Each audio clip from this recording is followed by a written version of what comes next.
Welcome back to DotLife. We are joined today for this week's Tiny Dot concert by Phil Berman. Hey, Phil. Hello. Happy to have you here. Happy to be here. You made a trip down from Cambridge today. Yeah, it wasn't too bad. Okay. Waze took me in a very reasonable direction. But a so that was nice good. new route for you, right? Yeah, I really dread that like 5-lane merge you have to The do. death merge? The death merge.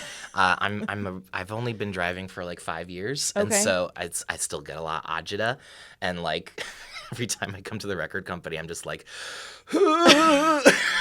Close your eyes and merge. Well, I very much have them wide open. I'll let you know, as open as they possibly can be. Well, it sounds like you found a back route, which we will not tell people about. It was because we just through wanna keep Southie. I don't know. It's Oh, not. It's not no. a secret. But Okay. yeah. Well, thanks for coming. You've been in Cambridge for a bit, but you've also lived in other places Mm-hmm. in Boston, but you're originally a Jersey guy. Yeah, I'm a Jersey boy. And you Yeah, moved yeah. here for undergrad. I came to Boston University for undergrad. I was in the theater program, and I had a great time at BU. Yeah, and then I started, while I was at BU doing the theater thing, I was also I was in a couple different bands with some of my roommates, and I was really interested in songwriting and making music, and that's not something I took guitar lessons when I was a kid, but Okay. I was very allergic to music theory. I just wanted to like play the songs that I liked, and not really think about it too much. And I had always sort of been songwriting, but in college is when it sort of really started to pick up, and we were Okay. doing shows in basements and shows in our apartment, and the little Alston DIY scene. Yeah, and then I really started to take music seriously a couple years after I had been out of school. Yeah. I am not surprised at all to hear about your theater background. Yeah, because most I people think there's aren't. some infusion of theater, For sure. theatrical sound in your music, which I Yeah, love. yeah, It's yeah. very cool. It actually reminded me the first time I heard you. I found you when you applied for Dorch Fest Mm-hmm, this year, first time. Yeah, it was great. Yeah, loved Well, having you. Dorchfest was phenomenal, by the way. Thank you. It was like Aside from the rain. aside from the well, that's you can't really do anything about Yeah, that. But I try. But I thought, I mean, I've played a lot of porch fests.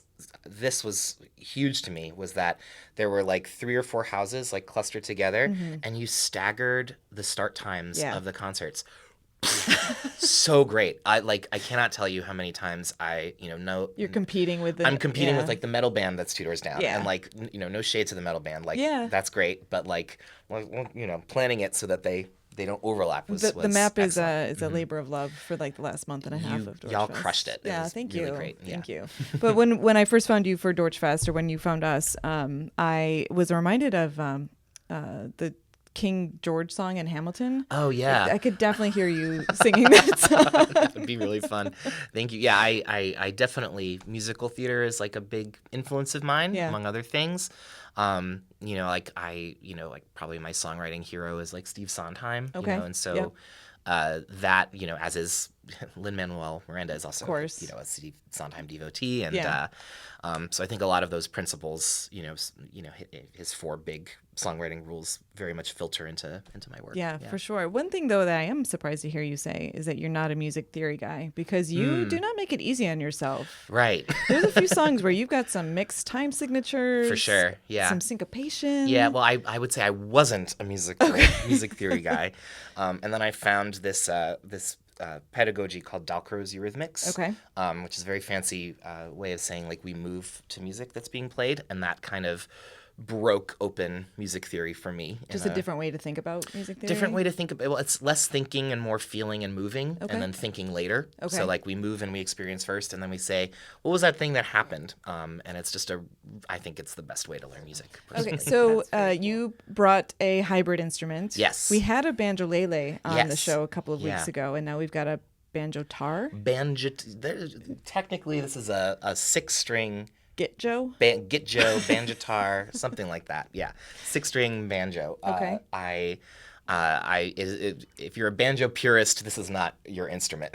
It's Okay. very much like guitar in a banjo font. You can kind of think about that. It just brings the tone of the banjo to Yeah, the it guitar? just because of the drum head and the body, it just Yeah. makes it sound banjo-y. But it's also nylon string, Okay. which is like for like a classical guitar neck, which is kind Got of it. rare. Okay.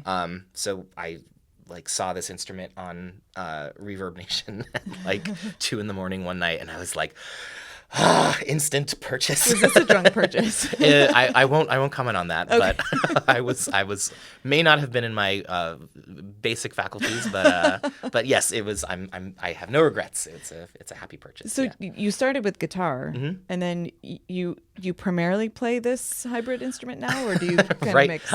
I need to do a little bit of guitar maintenance. I Okay. would like to be when everything's fixed up. I would like to have guitar and banjo sort of switching back and forth. I also play piano, so I'd like to. Yeah, that's sort of my dream gig where I have a large car that I can ship all these instruments around.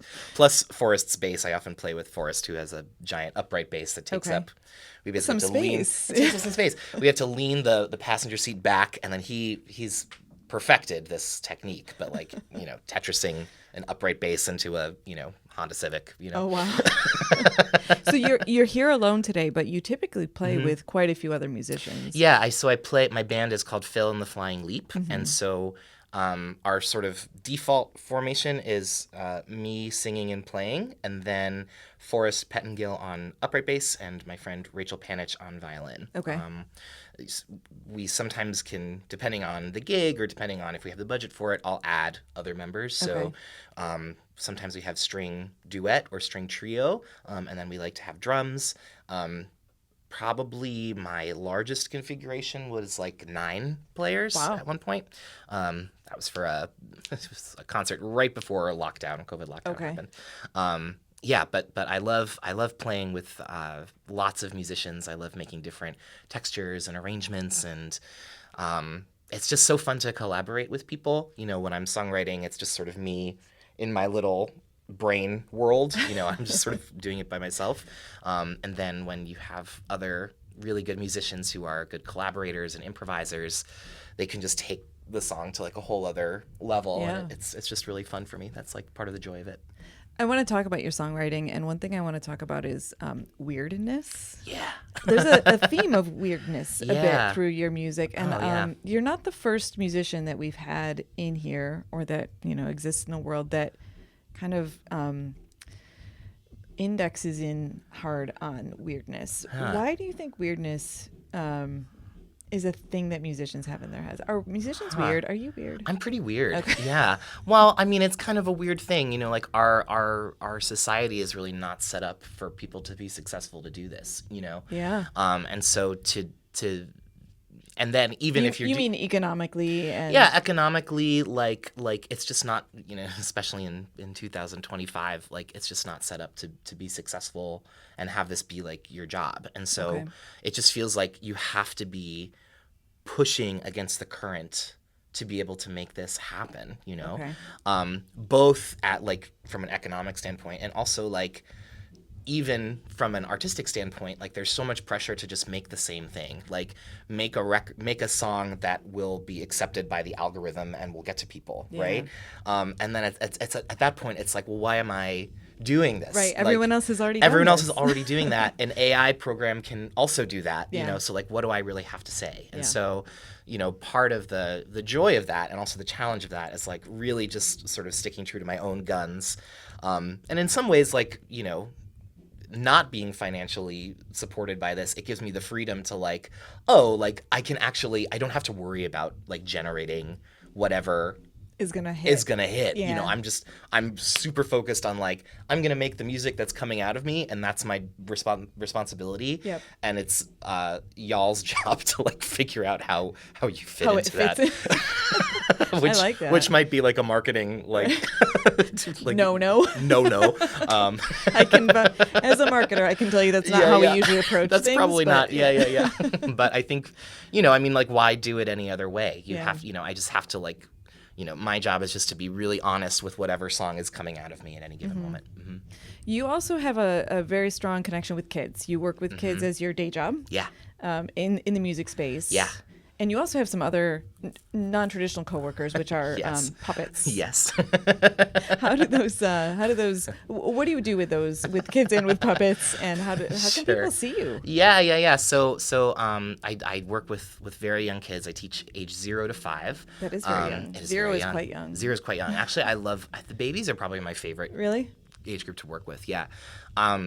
Baby music classes it's just like this abstract performance art. And like, but there's like a lot of developmental science research that like backs up a lot of the stuff that we're doing in the field.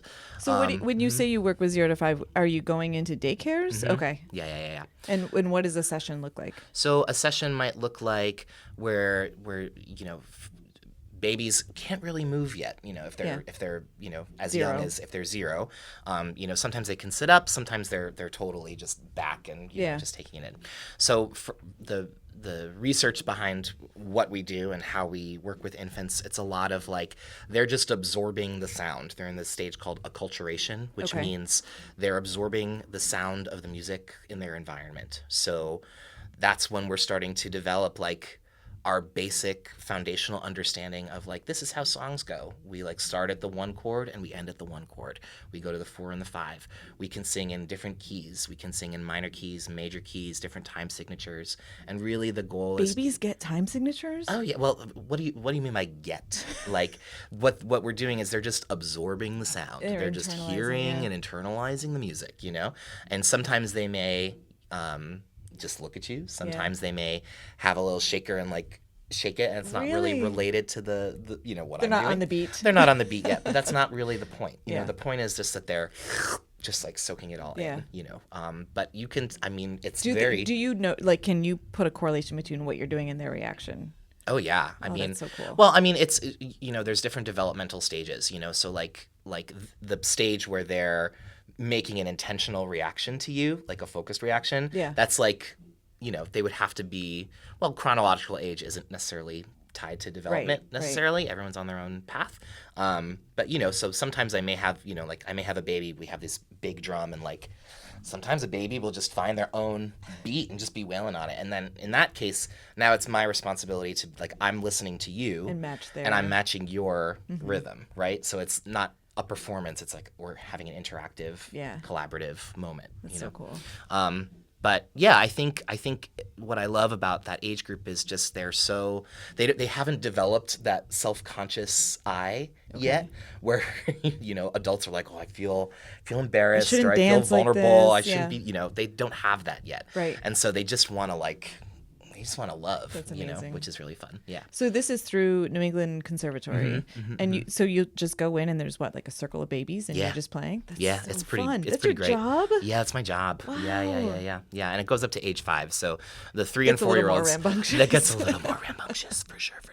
Yeah, but it's super fun. But then at that age, then they can really be moving and responding and asking questions and thinking about it and expressing themselves. And so yeah, it's a really beautiful age to be working with. And then all of the other sort of toxic music things, like you're really not singing on key, like you really should not be singing, or like you didn't practice, or all that stuff. You're not very good at this. You're not very good. Yeah. I don't have to deal with that stuff. I'm just here to like give them love, and like this is what art is, and like this is a supportive, welcoming place for you, and then the rest of that stuff they can deal with later. That's how long does this last? Like a half hour? Yeah, sessions are usually about 30 minutes. 30 minutes, okay. And then talk about the puppet showcase. Oh yeah, Puppet Showplace Theater. Showplace. Yeah. Puppet Showplace. They just turned 51. Wow. It's amazing. Like the fact if you've never been, it's like a 100-seat theater in Brookline Village. Yep. Okay. And it's amazing. They have puppet shows and performers from all around the country and all over the world come through and perform. And it's just really nice when we have grandparents who brought their kids, and now they're bringing their kids to see shows in the same theater, and it's just a very magical place to be. So, and this is for programming for both kids and adults. Yes, yeah. So I graduated theater school, and then that was one of my first times working with puppets was at a puppet slam, which is like grown up puppet. Is it like Avenue Q grown up, or is it just like... It depends. Okay. It can certainly be that. Okay. It is very raunchy sometimes. Oh, raunchy puppets. Yeah, because, we're working with kids all the time, and you have to put on, like, I try not to have too much of a persona, but, like, I do have, like, a classroom manner, when I'm working with young kids. So it's nice to, sort of hang that at the door and be like, get it all out. Get it all through out. the puppet. Yeah. So that was my first entry into that world, and then I was asked to do a series called Puppet Playtime for kids 3 and below, and I'd never worked with young children before. And what I love about this age group is they're really bad at lying to you. They can't lie and tell you, "Oh, I really liked what you did," when they really didn't like it. Like if they're not interested in what you're doing, they will just walk away from you. And so they're really they're my Instant feedback. Instant feedback. They're like the best teacher because you can just tell immediately, like, oh, this is working or it's not. Yeah. You wrote music for the theater, but you're also a puppeteer. You do both. Sometimes I will get behind the booth, and do some puppetry. I love working with puppets. It's kind of the same as like in college, in theater school, we studied mask. Working with different masks, and puppetry is basically the same thing, but it's just on your hand, instead of on your face. So I have done some puppetry before, but I really love doing music for puppets. It's like, I don't know, music and puppets. It's like a thousands of years old tradition. Right. It's one of the oldest forms of entertainment in the world, and so it just has this like magic thing that happens. Right? It's a raw, yeah. So this show that just premiered, Party Animals. I wrote seven songs. One gets a reprise, so it's like 7.5. So I wrote 7 songs for that, and then we collaborated with some really cool rock metal musicians, and we recorded the score at the record company, and now it like exists, and it'll be on Boston Common for free on July 5th if people want to see it. Very cool. We're gonna play 4 songs today. Talk us through what those are. Did you write all 4 of them? Okay. Yeah. So I'm playing one song off of my first record that I released as myself, as Phil Berman. That's called The Battle of Bunker Hill. And I wrote that song when I had just gotten out of college, and I was working as a Boston Harbor historical cruise narrator, which is everyone's first out of college job, obviously. And I was just like passing the Bunker Hill Monument over and over every day, like, and wondering like, what am I doing with my life? Because like I think in those programs, well, I'll speak to the BU program. There's so much attention is paid on like, how are you feeling? Like, what's your process? Like, what's going on for you? What's your journey? What do you need? And then you get out, and it's like, how are you gonna make money? Who cares? So it's kind of like you're just like dumped, like So that song is about that moment in my life, and then I'll play a song from Play the Part, which is our debut Phil and the Flying Leap record. Okay. That's called Bilricka Honey, and that's a really fun song. It's pretty gay, and and a little raunchy. That's definitely a Puppet Slam time it's song. A very sexy song. Yeah. So I did that. I'm gonna do a song from Party Animals called Space is Weird, and I'll tell you a little bit about that one. It's very David Bowie, Ziggy Stardust, sort of flavored. Speaking of weird musicians. Yeah, speaking of weird musicians. Yeah. I that was kind of, I think I wrote the Party Animals theme song first, and then that was like the first like chunk of song that came out for that show.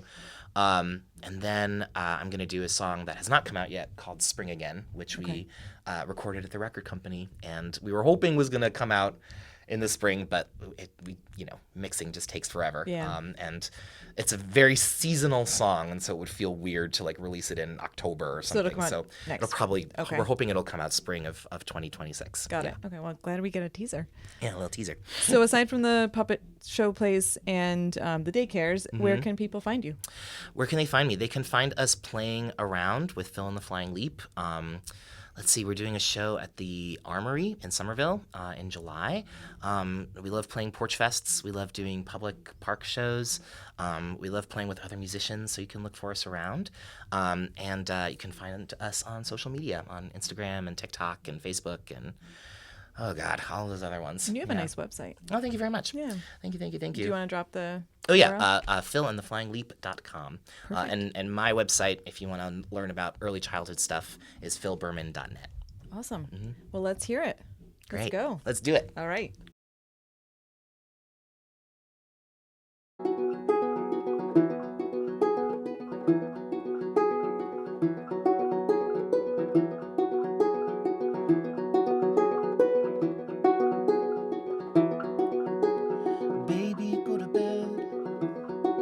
I'm in different time zones.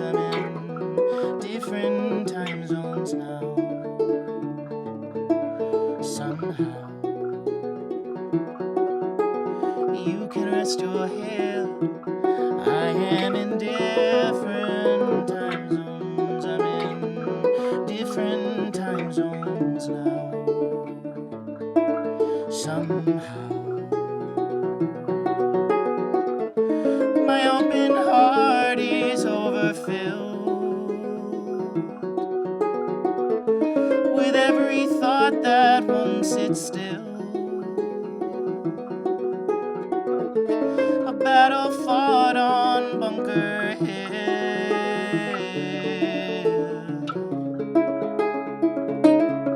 Somehow I am in different time zones. I'm in different time zones now. Somehow my empty heart recalls the thrill, a happiness imposed by will. I've gotta get off Bunker Hill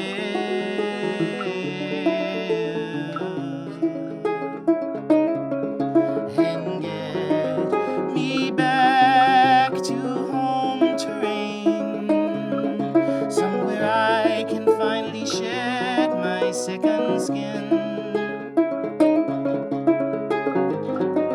Little lies in little games as I play and wonder when the truth begins.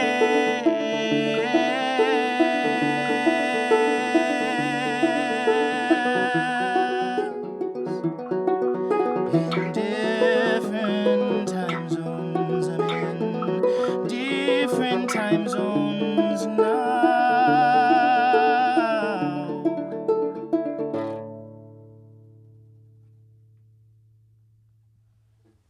Cool. That song is called "The Battle of Bunker Hill." That's off my first record that came out 10 years ago. Whoa. Title track. I'm gonna play a song off of my most recent record called "Play the Part." That came out 4 years ago in 2021. Working on the next one. You'll hear something from that later. This song is called "Billerica Honey." And it was inspired by a jar of raw, organic, local, unfiltered honey, and it turned into a song about a gay bear hookup app in the Boston suburban area. So here it is. Woof woof, says he, from a pen off 95. This city slicker skipping town if I have to learn to drive with the back door open and the back seat wet. Well, lucky me, this pedigreed heavy pet is gonna get a better pet. And I'm cooked in Cambridge, Somerville is on the shelf. In Mattapan, I'm a wanted man, I gotta look out for my health. And his cup overfloweth in the quest to quench my thirst. He's my Billerica honey, and I said I saw him first. Oh, wow. But look, says he, it ain't tricky to explain that if you want sugar honey, you can lick it off the cane. And his eyes turn beeswax and the air turn blood. Oh, picture me your fleur-de-lis before I leave your belly up within the flood. And I stayed your flower and the hour turned to two. And before we blew it, honey, we had loved us black and blue. And my fate I do not knoweth, but for better or for worse, he's my Billerica honey, and it's just the second verse. But says me from the other side of town, ever since you flew here, honey, I can barely pin you down. And you put me through the ringer with your stinger in my side. Boy, you're cute as hell, but I still can't tell if the admission worth a goddamn ride. Hush, hush, says he, what you wish is in my power, and to brew the truest honey, I got a buzz from flower to flower. And I'll burn him, Lord, I'll smoke him, for to kick him out my hive. He's my Billerica honey, wanted dead but best alive. Knock, knock, knock, says he, what I got is all you need. And if you want grade A honey, you better be prepared to bleed. And my gut turned to royal jelly as he rubbed hormones with salt. My shriveled slug ain't got no love, and it's all your ego's fault. Kiss, kiss, says he, what you are is what you eat. And if you be daddy's sonny, you can help inspect the meat. Well, I'm really sorry, Papa, no one speaks like that to me. Keep your bed, honey, I got peaches in JP. Keep your bed, honey, honey, don't come back to me. It's a very sexy song. Maybe a little too sexy. I'm gonna do this song, and I wrote this song. I wrote this song for a puppet show that just went up at Puppet Show Place Theater in Brookline, and it's for a show called Party Animals by Sarah Nolan, who is one of our local puppeteer treasures. And so this song, the show is about a bunch of animals throwing their first birthday party, and all the animals have a form of social anxiety in some way. And so this is sung by Taylor the Goth Sloth, who feels she's just too weird to be at the party, you know. And the Goth Sloth is visited by a moth who may or may not be David Bowie, you know, and it makes sense in the show, and who visits her and tells her that in the compared to the vast expanse of the cosmos, we're all kind of weird, and in fact, being weird is exactly what you want to be, because that is natural. It's pure nature.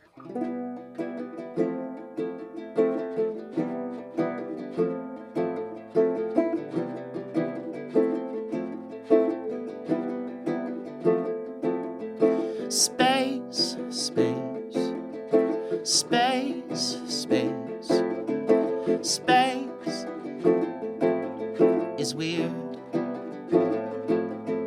Space, space, space, space, space is weird. A stellar mass black hole would stretch you to spaghetti, and all as a red giant star expands. The hot Venusian atmosphere could melt you into jelly upon its sulfur sands. Space, space, space, space, space is weird. Space, space, space, space, space is weird. The blazing comet's icy tail, a constellation of a whale. Dark matter is surrounding us. We've no clue about the stuff. Spooky action at the quantum level dictates light speed constants, timelines stretching on and on. A singular phenomenon. Space, space, space, space, space is weird. Space, space, space, space, space is weird. Everything you love is weird. Everything above is weird. And everything that's cool is weird. And everything that rules is weird. And everything you see is weird. The entire galaxy is weird. It's weird, it's weird, it's weird, it's weird, it's weird, it's weird, it's weird, it's weird, it's weird.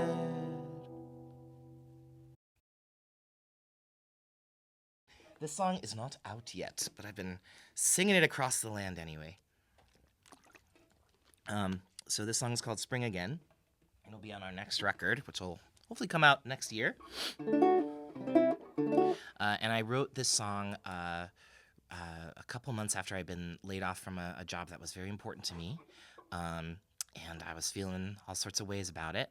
And I was walking around Fresh Pond and was really just sort of the song is really remarking on the ability of springtime and the nature of the changing of the seasons to help find your own personal sense of renewal and rejuvenation and rebirth. So this is called Spring Again.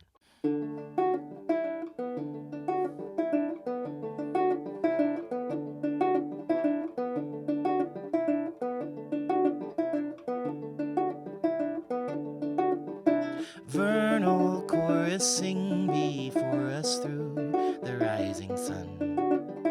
Fiddleheads and spider threads unfurl when dawn is done.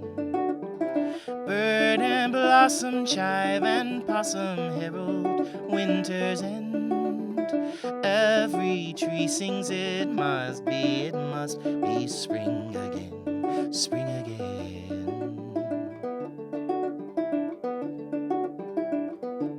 Spring again.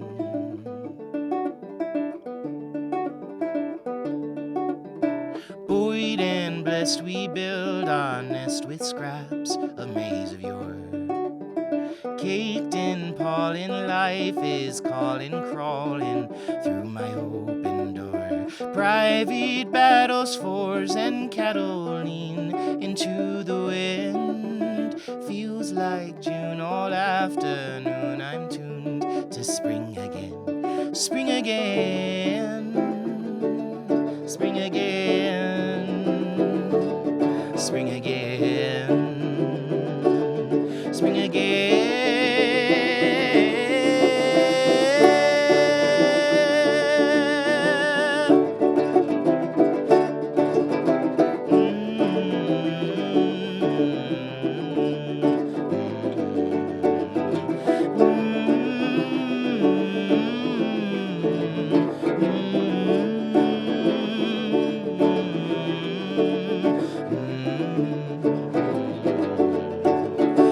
Measure me the energy, a change of seasons worth, sown to every corner of the earth. Apogee and ecstasy, the mayflies make their mirth, signaling the hour of my rebirth.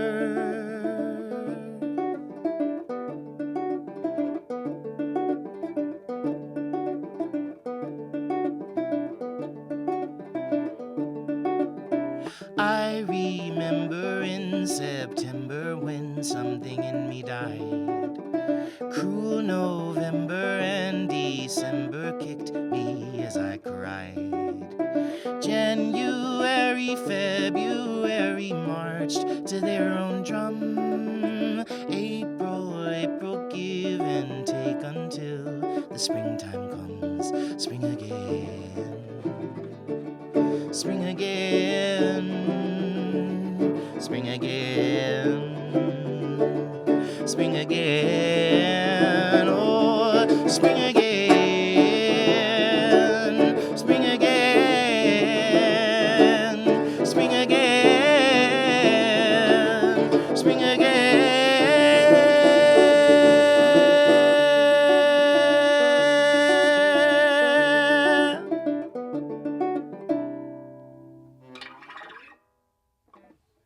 Thanks.